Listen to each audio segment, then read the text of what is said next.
तो अगर आप अपना खुद का शटरिंग का बिजनेस करने के बारे में सोच रहे हो तो आप एकदम सही वीडियो पे आए हो, क्योंकि इस वीडियो में हम बहुत ही प्रैक्टिकल और बहुत ही इंपॉर्टेंट पॉइंट देखेंगे जो कि आपको शटरिंग का बिजनेस करते समय बहुत ज्यादा काम में आने वाले हैं।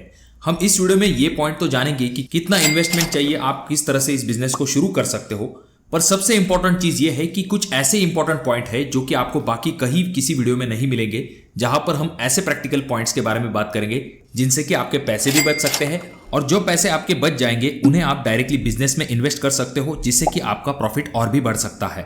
और इस वीडियो में हम ये भी जानेंगे कि कैसे आप कम से कम लागत में इस बिजनेस को शुरू कर सकते हो। और वीडियो का जो एंड पार्ट होगा वहां पर हम सबसे इंपॉर्टेंट पॉइंट के बारे में देखेंगे कि इस बिजनेस को करते समय कुछ रिस्क होते हैं जो कि आपको जरूर ध्यान में रखने चाहिए। अगर आप इन बातों का ध्यान नहीं रखोगे तो आपका शटरिंग का बिजनेस जो है उसमें आपको बहुत ही मोटा लॉस हो सकता है।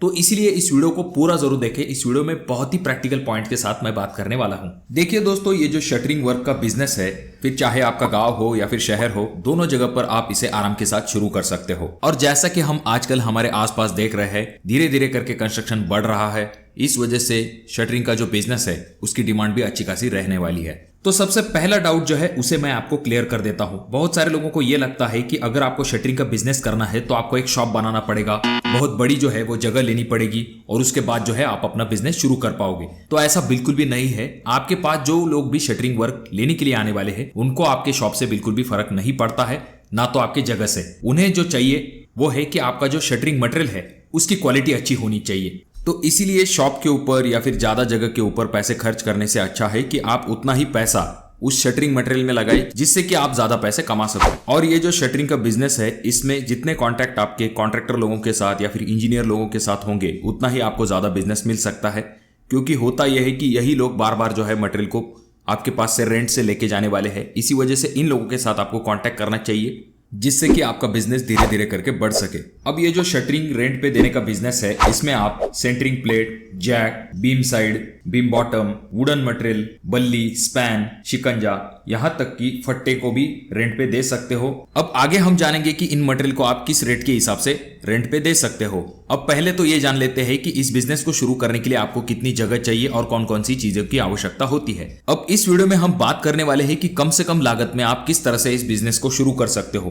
तो इसीलिए जिन चीजों के ऊपर ज्यादा खर्च होने वाला है उन चीजों को हम डायरेक्टली अवॉइड कर सकते हैं। जैसे कि सबसे पहली चीज, बाकी बिजनेस में जैसे कि आपको किसी शॉप की जरूरत होती है उस तरह के शॉप की आपको शुरुआती वक्त में जरूरत नहीं होगी।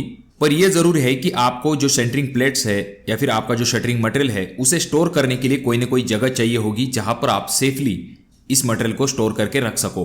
तो यहां पर आपको कम से कम 500 स्क्वायर फीट से लेकर 1000 स्क्वायर फीट तक की जगह चाहिए होगी जहां पर आप आराम के साथ इस मटेरियल को स्टोर करके रख सको। यहां पर सबसे इंपॉर्टेंट चीज होती है जो कि है सेफ्टी। और यहां पर एरिया मैंने इसीलिए कम बताया है क्योंकि शुरुआती वक्त में हम ज्यादा मटेरियल के साथ इस बिजनेस को शुरू नहीं करने वाले हैं। तो इसीलिए आपको शुरुआती वक्त में ज्यादा जगह की भी आवश्यकता नहीं होगी। पर जहां पर भी आप मटेरियल स्टोर करके रखने वाले हो वहां पर सेफ्टी बहुत ही इंपॉर्टेंट होती है। अब अगर हम बात करें, कुछ ऐसी चीजें हैं जिन्हें आप डायरेक्टली अवॉइड कर सकते हो, जैसे कि आपको कोई भी व्हीकल लेने की जरूरत नहीं है इस मटेरियल के ट्रांसपोर्टेशन के लिए, क्योंकि इस मटेरियल को ट्रांसपोर्ट करने के लिए आप जो है टेम्पररी रेंट पे कोई व्हीकल ले सकते हो। और आमतौर पर जो लोग शटरिंग वर्क रेंट पे लेने के लिए आते हैं वही अपना व्हीकल लेके आते हैं और शटरिंग मटेरियल को लेके जाते हैं। तो इन दोनों बड़े खर्चों को बचाने के बाद आपके पास जो पैसा बच जाएगा उसे आपको बिजनेस में इन्वेस्ट करना है। अब इन दोनों मेजर खर्चों को बचाने के बाद अब बात करते हैं कि इस बिजनेस को शुरू करने के लिए आपके पास कम से कम कितना पैसा चाहिए। तो 1 से लेकर 2 लाख रुपए के दरमियान इन्वेस्टमेंट करने के बाद आप इस बिजनेस को शुरू कर सकते हो। इसमें से सबसे ज्यादा पैसा आप सेंटरिंग प्लेट को परचेस करने के लिए इस्तेमाल करोगे। उसके बाद में बाकी बचा हुआ पैसा चाहे वो आपके जैक हो या फिर प्लाई हो, बल्ली हो, ऐसी चीजों को खरीदने के लिए लगा दोगे। अब जो सबसे इंपॉर्टेंट चीज है कि इस बिजनेस को शुरू करते समय कौन सी चीज का क्या रेट होता है, किस हिसाब से मटेरियल को देना चाहिए, कौन सा मटेरियल ज्यादा रिस्की होता है और कौन सा मटेरियल कम रिस्की होता है, लोग किस तरह से आपको टोपी पहनाते हैं, इस वीडियो के ऊपर जरूर क्लिक कीजिए जहां पर आपको इसके पार्ट 2 में पूरी जानकारी मिलेगी।